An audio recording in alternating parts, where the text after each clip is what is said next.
50 Shades of Grey by E.L. James. For this recording, the part of Grey will be played by Jeff the Killer. The soundtrack provided by Doctor Who Season 6. I scowl with frustration at myself in the mirror. Damn my hair. It just won't behave. And damn Catherine Calvin for being ill and subjecting me to this ordeal. I should be studying for my final exams, which are next week, yet here I am, trying to brush my hair into submission. I must not sleep with it wet. I must not sleep with it wet. Reciting this mantra several times, I attempt once more to bring it under control with the brush. I roll my eyes in exasperation and gaze at the pale, brown-haired girl, with blue eyes too big for her face staring back at me, and give up. My only option is to restrain my wayward hair in a ponytail, and hope that I look semi-presentable. Kate is my roommate, and she has chosen today of all days to succumb to the flu. Therefore, she cannot attend the interview she's arranged to do with some mega-industrialist tycoon I've never heard of for the student newspaper. So I have been volunteered. I have final exams to cram for, and one essay to finish, and I'm supposed to be working this afternoon. But no. Today I have to drive 165 miles to downtown Seattle in order to meet the enigmatic CEO Grey Enterprises Holdings, Inc. As an exceptional entrepreneur and major benefactor of our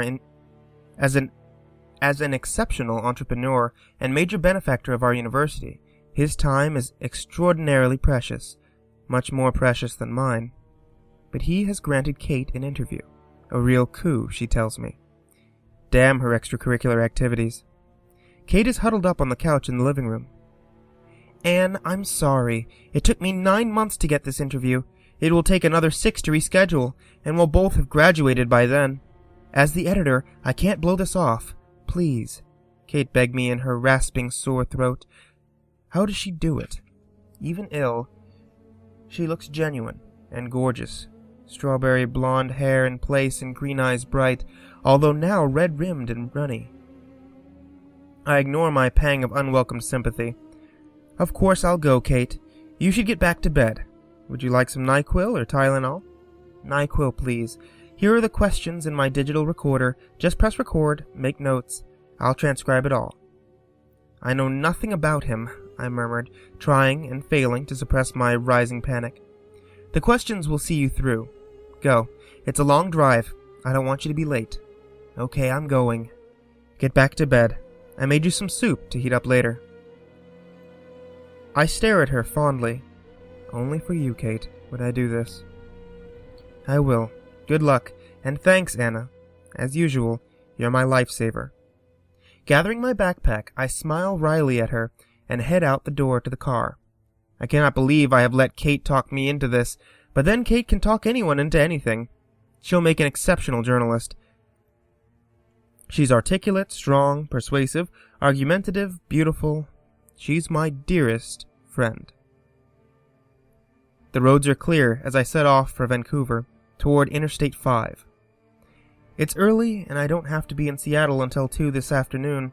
Fortunately, Kate has lent me her sporty Mercedes CLK. I'm not sure Wanda, my old VW Beetle, would make the journey in time. Oh, the Merc is a fun drive, and the miles slip away as I hit the pedal to the metal. My destination is the headquarters of Mr. Grey's global enterprise. It's a huge 20-story office building, all curved glass and steel, an architect's utilitarian fantasy, with Grey House written discreetly in steel over the glass front doors. It's 1:45 when I arrive, greatly relieved that I'm not late as I walk into the enormous and frankly intimidating glass, steel, and white stone lobby. Behind the solid sandstone desk, a very attractive, groomed blonde young woman smiles pleasantly at me. She's wearing the sharpest of charcoal suit jackets and white shirt that I've ever seen. She looked immaculate. I'm here to see Mr. Grey. Anastasia Steele for Catherine Calvin. Excuse me one moment, Miss Steele. She arches her eyebrows as I stand self-consciously before her. I'm beginning to wish I'd borrowed one of Kate's formal blazers rather than worn my navy blue jacket. I have made an effort and worn my one and only skirt, my sensible brown knee-length boots, and a blue sweater. For me, this is smart. I tuck one of the escaped tendrils of my hair behind my ear as I pretend she doesn't intimidate me. Miss Calling is expected. Please sign in here, Miss Steele. You'll want the last elevator on the right. Press the 20th floor. She smiled kindly at me, amused no doubt as I sign in. She handed me a security pass that has visitor very firmly stamped on the front. I can't help but smirk. Surely it's obvious that I'm just visiting. I don't fit in here at all. Nothing changes. I inwardly sigh. Thanking her, I walk over to the bank of elevators and past the two security men who are both far more smartly dressed than I am in their well-cut black suits. The elevator whisks me at terminal velocity to the 20th floor. The doors slide open, and I'm in another large lobby, again all glass, steel, and white sandstone. I'm confronted by another desk of sandstone and another young blonde woman, this time dressed impeccably in black and white, who rises to greet me. Miss Steele, could you wait here, please? She points to a seat area of white leather chairs. Behind the leather chairs is a spacious glass-walled meeting room with an equally spacious dark wood table and at least 20 matching chairs around it. Beyond that, there is a floor-to-ceiling window with a view of the Seattle skyline that looks out through the city towards the Sound. It's a stunning vista, and I am momentarily paralyzed by the view. Wow. I sit down, fish the questions from my backpack, and go through them, inwardly cursing Kate for not providing me with a brief biography. I know nothing about this man I'm about to interview. He could be 90 or he could be 30. The uncertainty of galling, and my nerves resurface, making me fidget. I'd never been comfortable with one-on-one interviews, preferring the anonymity of group discussions where I can sit inconspicuously at the back of the room. To be honest, I prefer my own company, reading a classic British novel curled up in a chair in the campus library, not sitting twitching nervously in the colossal glass and stone edifice. I roll my eyes at myself. Get a grip, Steele. Judging from the building, which is too cynical and modern, I guess Gray is in his 40s, fit, tanned, and fair-haired to match the rest of the personnel. Another elegant, flawless-dressed blonde comes out of a large door to the right. What is it with all the immaculate blondes? It's like Stepford here. Taking a deep breath, I stand up. Miss Steele? The latest blonde asks. Yes, I croak and clear my throat. Yes. There. That sounded more confident. Mr. Gray will see you in a moment. May I take your jacket? Oh, please. I struggle out of the jacket. Have you been offered any refreshments? No. Oh, dear. Is blonde number 1 in trouble? Blonde number 2 frowns and eyes the young woman at the desk. Would you like tea, coffee, water? She asks, turning her attention back to me. A glass of water, thank you, I murmur. Olivia, please fetch Miss Steele a glass of water. Her voice is stern. Olivia scoots up and scurries to a door on the other side of the foyer. My apologies, Miss Steele. Olivia is our new intern. Please, be seated. Mr. Gray will be another 5 minutes. Olivia returns with a glass of ice water. Here you go, Miss Steele. Thank you. Blonde number 2 marches over to the large desk, her heels clicking and echoing on the sandstone floor. She sits down and they both continue their work. Perhaps Mr. Gray insists on all his employees being blonde. I'm wondering idly if that's legal. When the office door opens, a tall, elegantly dressed, attractive African-American man with short dreads exits. I have definitely worn the wrong clothes. He turns and says through the door, Golf this week, Gray? I don't hear the reply. He turns, sees me, and smiles, his dark eyes crinkling at the corners. Olivia has jumped up and called the elevator. She seems to excel at jumping from her seat. She's more nervous than me. "Good afternoon, ladies," he says as he departs through the sliding door. "Mr. Gray will see you now, Miss Steele. Do go through," blonde number 2 says. I stand rather shakily, trying to suppress my nerves, gathering up my backpack. I adorn my glass of water and make my way to the partially open door. "You don't need to knock, just go in." She smiles kindly. I push open the door and stumble through, tripping over my own feet and falling head first into the office. Double crap! Me and my 2 left feet. I am on my hands and knees in the doorway to Mr. Gray's office, and gentle hands are around me, helping me to stand. I'm so embarrassed. Damn my clumsiness. I have to steel myself to glance. Holy cow. He's so young. "Miss Kwan?" He extends a long, fingered hand to me once I'm upright. "I'm Christian Gray. Are you all right? Would you like to sit?" So young and attractive, very attractive. He's tall, dressed in a fine gray suit, white shirt, black tie, with an unruly dark copper-colored hair, and intense bright gray eyes that regard me shrewdly. It takes a moment for me to find my voice. Actually, I mutter, if this guy's over 30, then I'm a monkey's uncle. In a daze, I place my hand in his, and we shake. Our fingers touch. I feel an odd, exhilarating shiver run through me. I withdraw my hand hastily, embarrassed. Must be static. I blink rapidly, my eyelids matching my heart rate. "Miss Kwan, indisposed." Oh, fuck. Miss Kwan is indisposed, so she sent me. I hope you don't mind, Mr. Gray.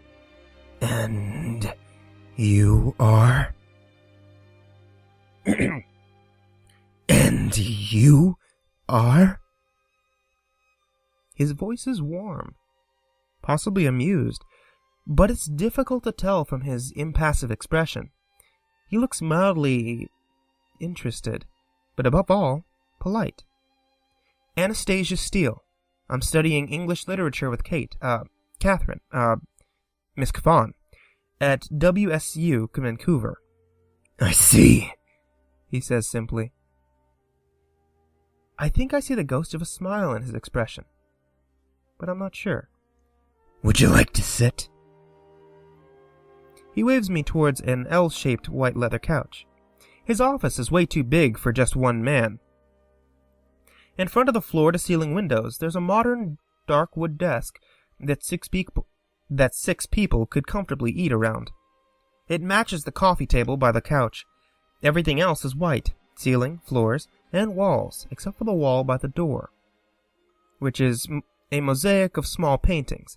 Hang 36 of them, arranged in a square. They're exquisite. A series of mundane, forgotten objects painted in such precise detail, they look like photographs. Displayed together, they're breathtaking. "A local artist, Tauchon," says Gray, when he catches my gaze. They're lovely, raising the ordinary to extraordinary, distracted both by him and the paintings. He cocks his head to one side and regards me intently. "I couldn't agree more, Miss Steele."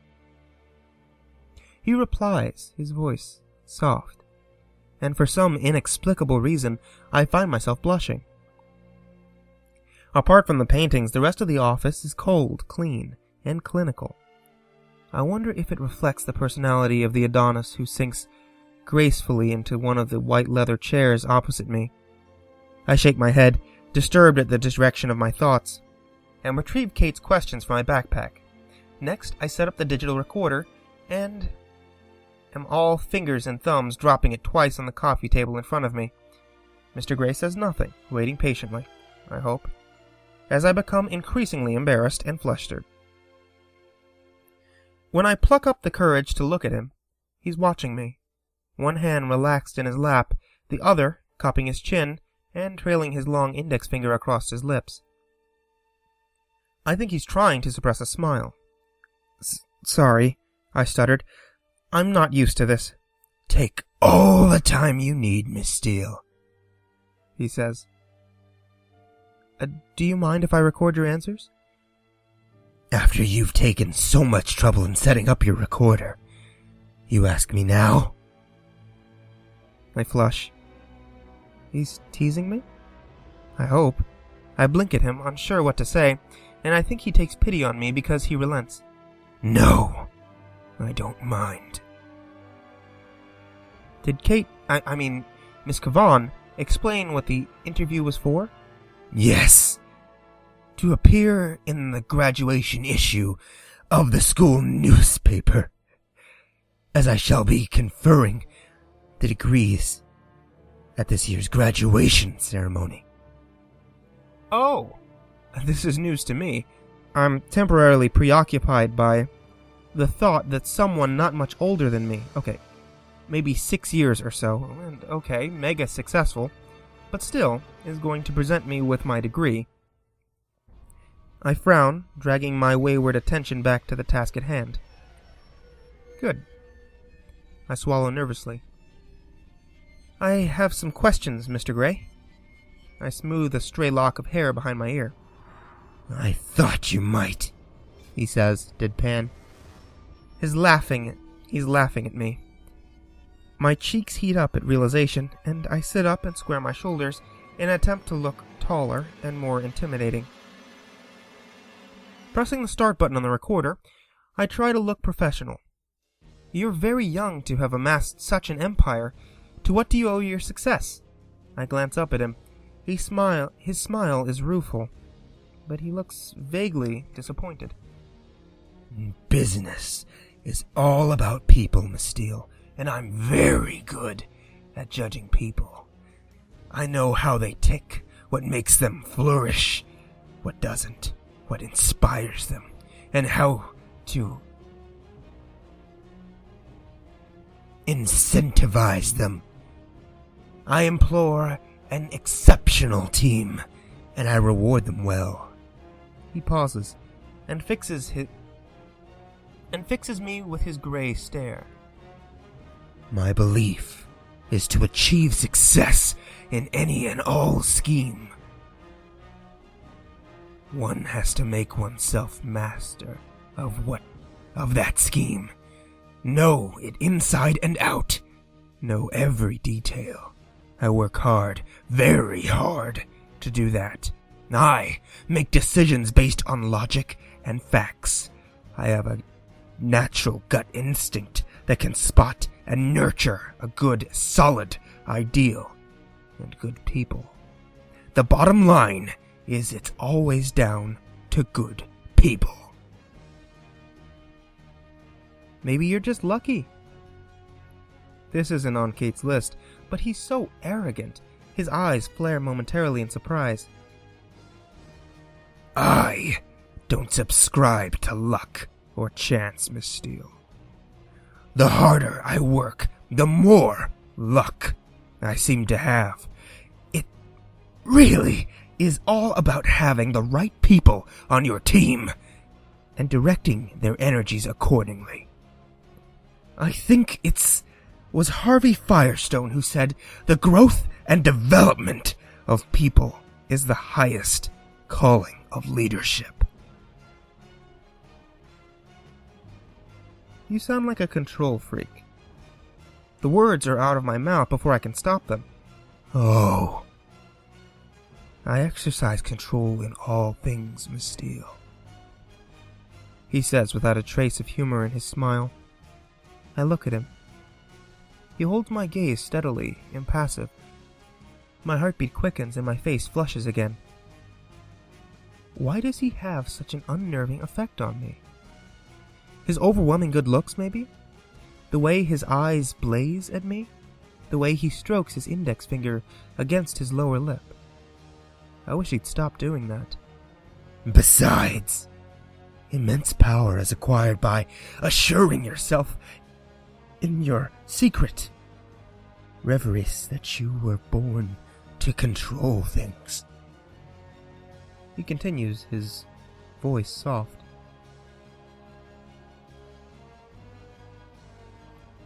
Do you feel that you have immense power? Control freak. I employ over 40,000 people, Miss Steele. That gives me a certain sense of responsibility. Power, if you will. If I were to decide I was no longer interested in the telecommunications business and sell, 20,000 people would struggle to make their mortgage payments after a month or so. My mouth drops open. I'm staggered by his lack of humility. Do you have a board to answer to? I ask, disgusted. I own my company. I don't have to answer to a board. He raises an eyebrow at me. Of course, I would know this if I had done some research, but holy crap, he's arrogant. I change my tack. And do you have any interests outside of your work? I have a variety of interests, Miss Steele. The ghost of a smile touches his lips. Very varied. And for some reason, I'm confounded and heated by his steady gaze. His eyes are alight with some wicked thought. But if you work so hard, what do you do to chill out? Chill out? He smiles, revealing perfect white teeth. I stop breathing. He really is beautiful. No one should be this good-looking. Well, to chill out, as you put it. I sail, I fly, I indulge voracious physical pursuits. He shifts in his chair. I'm a very wealthy man, Miss Steele, and I have expensive and absorbing hobbies. I glance quickly at Kate's questions, wanting to get off the subject. You invest in manufacturing. Why, specifically? I ask. Why does he make me so uncomfortable? I like to build things. I like to know how things work. What makes things tick. How to construct and deconstruct. And I have a love of ships. What can I say? That sounds like your heart talking rather than logic and facts. His mouth quirks up, and he stares appraisingly at me. Possibly. Though, there are people who'd say I don't have a heart. Why would they say that? Because they know me well. His lips curl in a wry smile. Would your friends say you're easy to get to know? And I regret the question as soon as I say it. It's not on Kate's list. I'm a very private person, Miss Steele. I go a long way to protect my privacy. I don't often give interviews. Why did you agree to this one? Because I'm a benefactor of the university, and for all intents and purposes, I couldn't get Miss Kavan off my back. She badgered my PR people, and I admire that kind of tenacity. I know how tenacious Kate can be. That's why I sit here squirming uncomfortably under his pretentious, penetrating gaze, and when I should be studying for my exams. You also invest in farming technologies. Why are you interested in that area? We can't eat money, Miss Steele. And there are too many people on this planet who don't have enough to eat. That sounds very philanthropic. Is there something you feel passionately about? Feeding the world's poor? He shrugs non-committedly. It's shrewd, business, he murmured. Though I think he's being disingenuous. It doesn't make sense. Feeding the world's poor? I can't see the financial benefit of this, only the virtue of the ideal. I glanced at the next question, confused by its attitude. Do you have a philosophy? If so, what is it? I don't have a philosophy as such. Maybe a guiding principle.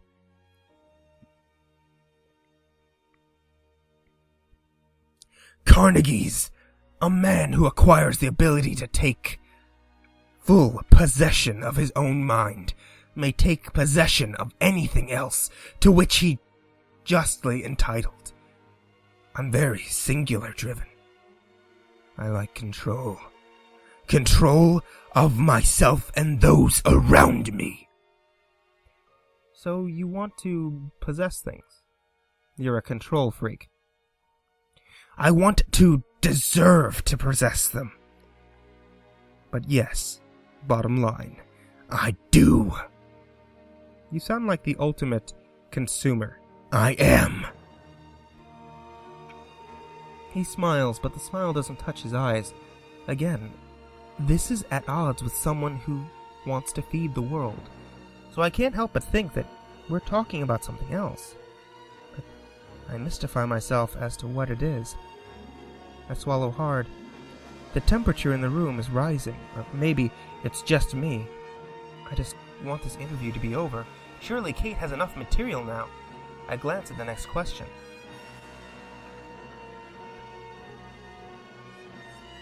You're adopted. How much do you think that shaped the way that you are? Oh, this is personal. I stare at him, hoping he's not offended. His brow furrows. I have no way of knowing. My interest is piqued. How old were you when you were adopted? That's a matter of personal record, Miss Steele. His tone is stern. Crap. Yes, of course. If I'd known I was doing this interview, I would have done some research. Flustered, I move on quickly. You've had to sacrifice family life for your work. That's not a question. He's terse. Sorry, I squirm. He's made me feel like an errant child. I try again. Have you had to sacrifice family life for your work? I have a family. I have a brother and a sister and 2 loving parents. I'm not interested in extending my family beyond that. Are you gay, Mr. Gray? He inhales sharply, and I cringe, mortified. Crap! Why didn't I employ some kind of filter before I read this straight out? How can I tell him I'm just reading the questions? Damn Kate and her curiosity. No, Anastasia. I'm not. His raised eyebrows, a cool gleam in his eyes. He does not look pleased. I apologize. It's written here. It's the first time he said my name. My heartbeat has accelerated and my cheeks are heating up again. Nervously, I tuck my loosened hair behind my ear. He cocks his head to one side. These aren't your own questions. The blood drains from my head. No. Kate, Miss Cravan, she compiled the questions. Are you colleagues on the student paper? Oh, no. I have nothing to do with the student paper. It's her extracurricular activity, not mine. My face is aflame. No. She's my roommate. He rubs his chin in quiet deliberation, his gray eyes appraising me. Did you volunteer to do this interview? He asks, his voice deadly quiet. Hang on, who's supposed to be interviewing whom? His eyes burn into me, and I'm compelled to answer the question. I was drafted. She's not well. My voice was weak and apologetic.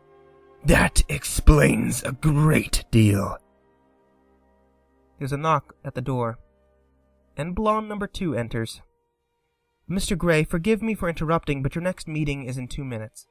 We're not finished here, Andrea. Please, cancel my next meeting. Andrea hesitates, gaping at him. She appears lost. He turns his head slowly to face her and raises his eyebrows. She's flushed, bright pink. Oh, good. It's not just me. Very well, Mr. Gray, she mutters, then exits. He frowns and turns his attention back to me. Where were we, Miss Steele? Oh, we're back to Miss Steele now. Please, don't let me keep you from anything. I want to know about you. I think that's only fair. His eyes are alight with curiosity. Double crap! We're going through this. He places his elbows on the arms of his chair and steeps his fingers in front of his mouth. His mouth is very distracting. I swallow. There's not much to know. What are your plans after graduation? I shrug, thrown by his interest.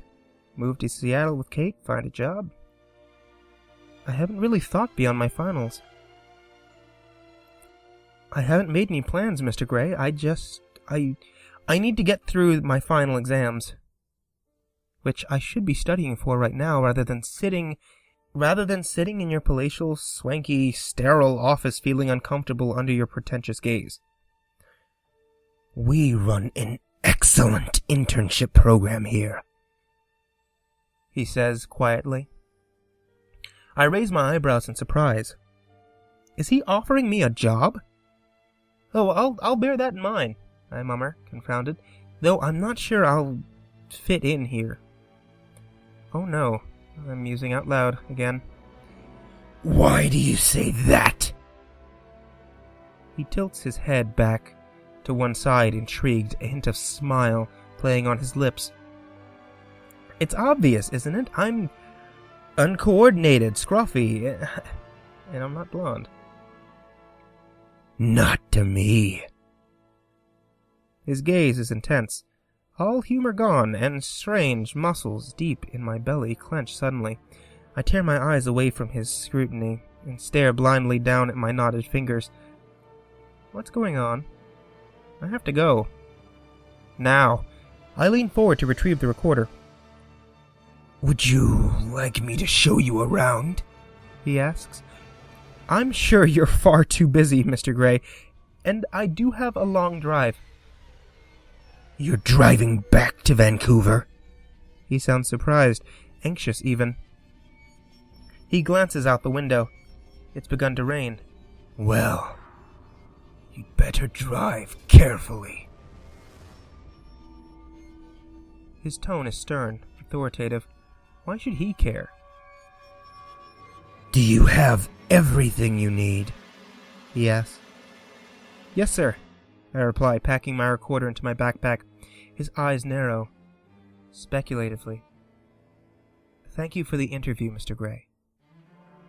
The pleasure's been all mine, he says, polite as ever. As I raise, he stands and holds out his hand. Until we meet again, Miss Steele. And it sounds like a challenge, or a threat. I'm not sure which. I frown. When will we ever meet again? I shook his hand once more, astounded that the odd current between us is still there.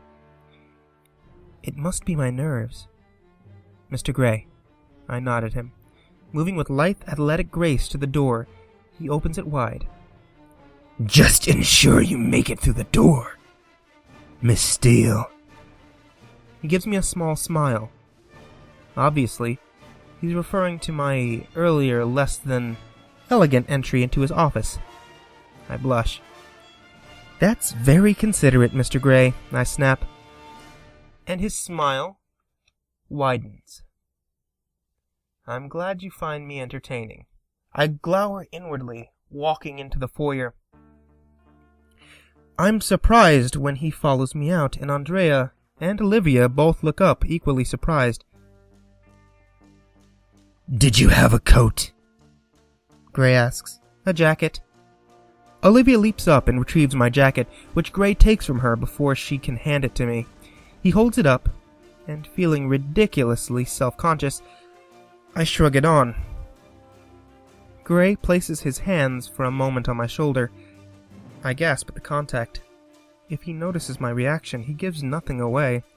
His long index finger presses the buttons, summoning the elevator, and we stand waiting. Awkwardly, on my part, coolly, self-possessed on his. The doors open, and I hurry in, desperate to escape. I really need to get out of here. When I turn to look at him, he gazes at me and leans against the doorway beside the elevator with one hand on the wall. He really is very, very good-looking. It's unnerving. Anastasia, he says as a farewell. Christian, I reply. And mercifully, the doors close. And chapter 1. And I am going to get a scotch.